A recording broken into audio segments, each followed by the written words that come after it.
los más de 200.000 que mataron los americanos, ¿no? Los americanos además impusieron el nuevo tipo de guerra, con artillería pesada, con fusilamientos masivos. En las aldeas, cuando entraban, ordenaban fusilar a todos los varones mayores de 10 años.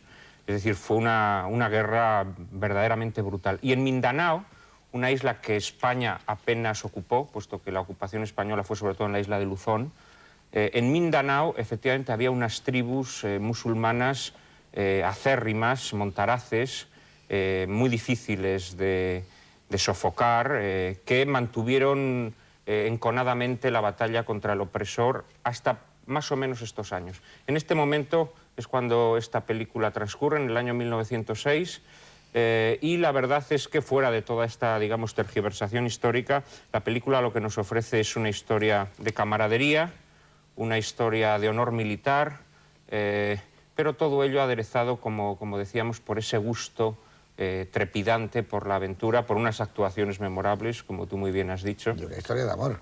Y, efectivamente, una historia de amor con una actriz, además, que a mí me gusta, que la recuerdo sobre todo de la película de Gregory La Cava, Damas de Teatro, que no hizo carrera, pero que verdaderamente creo que está muy ajustada. Todo el casting está muy ajustado. La porque actriz está estupenda. La verdad es que es una de esas películas, además, hechas, digamos, sin grandes alaracas formales, con una eficacia absoluta.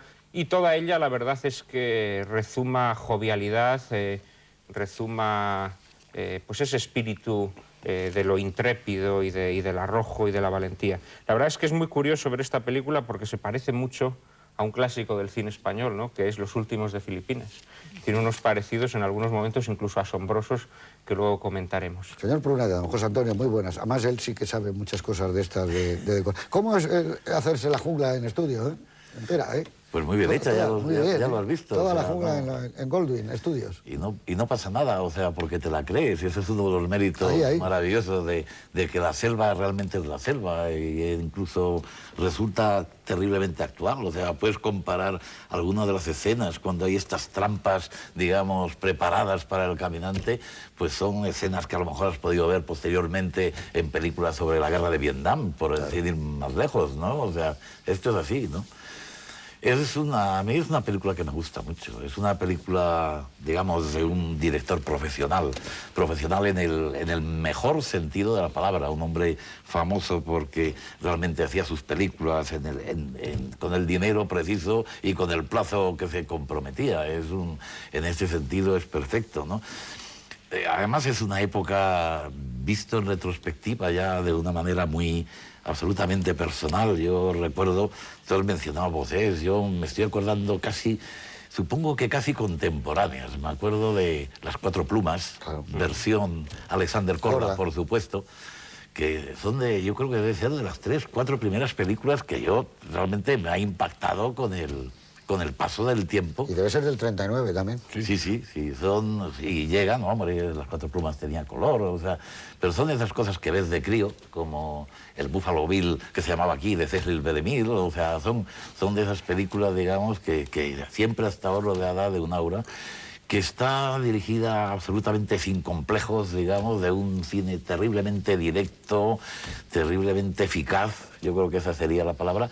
Pues el cine de todo buen profesional es una película que en cierta medida, yo le comentaba antes a José Antonio, de un poco fordiana en cierta medida, pero no fordiana porque tenga punto de contacto con Ford, que quizá haya alguno, sino porque son gente de una generación que ha vivido el cine casi de sus orígenes, ¿no? Hathaway es un señor que nace, me parece, en el 98, en 1898, por ahí, o sea, que realmente, y trabaja en las películas pues casi desde su más tierna infancia, y es capaz de sacar este tipo de cosas que hoy todavía pues tienen esa frescura, esa inmediatez. Es un cine espléndido, en definitiva. Muy bien, muchas gracias. Se ve que te gusta, a mí también me gusta mucho esta película.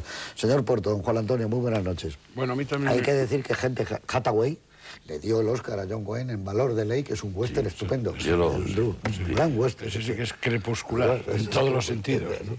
Bueno, dinos algo, ¿pertenecería a eso que llamaría umbral el cine de mamá, la que veíamos con nuestras madres, esas películas que íbamos de chavales? Yo la vi solo en las gradas general del Teatro Rosalía de Castro, siendo muy niño, ¿no? Pero pataleando. Sí, hombre, naturalmente, pataleando y gritando cuando aparecían, digamos, los buenos, o advirtiéndolos cuando les preparaban una emboscada, ¿no? Los malos, claro. Era de buenos y malos, ¿no? Yo también estoy de acuerdo que es una de las secuelas de Tres lanceros bengalíes, que es, yo creo que la madre de todas estas películas coloniales y colonialistas, que todo hay que decirlo, de las cuales se hacen 4, que habéis citado 3, este mismo año de 1939, porque también de 1939 es Guncadín, con una trinca, y también es imperial, al servicio, exacto, al servicio de su graciosa majestad, y Douglas Fairbanks Jr., ¿no? Entonces, bueno, yo naturalmente la disfruté mucho en su momento, y como disfrutaría más tarde, porque la vi más tarde, Tres lanceros bengalíes, que insisto que es la madre de todas las películas coloniales y colonialistas que vendrán a continuación. Yo me emocioné en Tres lanceros bengalíes, la lloré cuando condecoran al caballo de Gary Cooper, porque Gary Cooper ha muerto, y entonces me parece un momento culminante, ¿no? Luego, más tarde, cuando ya no era un niño, leí que era la película favorita de José Antonio, el fundador, ¿no? Y entonces digo, tengo que revisarla porque difícilmente voy a coincidir en los gustos con el excelentísimo señor don José Antonio Primo de Rivera y Sáenz de Heredia, marqués de Estella con grandeza de España, que así era. El que sus seguidores llamaran José Antonio a secas, supongo que sería para disimular, porque llamándose como se llamaba, era difícil creerse que iba a hacer una revolución, ¿no? Entonces, bueno, pues sí la revisé, ¿no? Y me pareció una película preciosa, pero indignante desde el punto de vista de lo que podríamos llamar, para entendernos, la ética, ¿no? Ah, que lo ibas a decir desde el punto de vista del caballo. Sí, sí.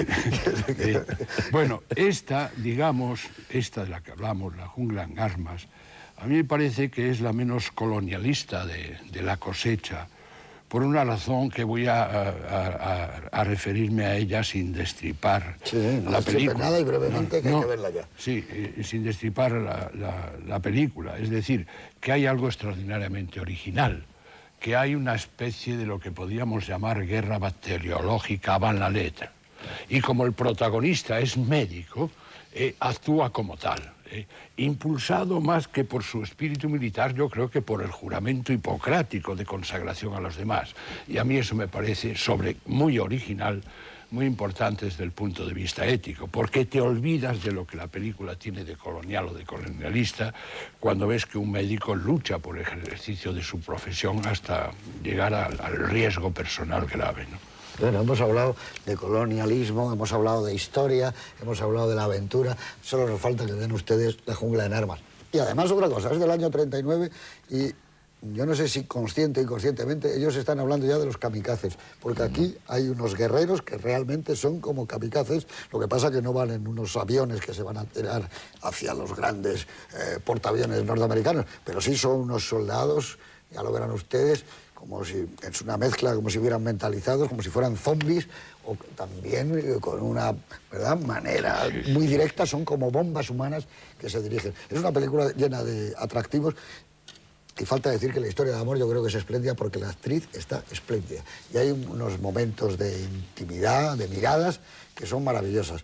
Y esto se debe sin duda a que Henry Hathaway, aunque tenía muy mal humor, todo el mundo que la ha conocido en España decía que era una persona realmente inaguantable y que trataba a baquetazos a todos los que estaban bajo sus órdenes, no tiene nada que ver para que era y fue un director extraordinario como director. Además tuvo la mala suerte que vino a sustituir a Frank Capra para hacer el fabuloso circo, el mundo del circo de Samuel Broston, y por lo visto Capra era una bellísima persona y había dejado, bueno, pues entre la gente pues una huella maravillosa. Y llegó y era tremendo, pero eso no quita para que fuera un maravilloso director de cine, y aquí está la prueba, en esta película que vamos a ver ahora mismo, La jungla de asfalto.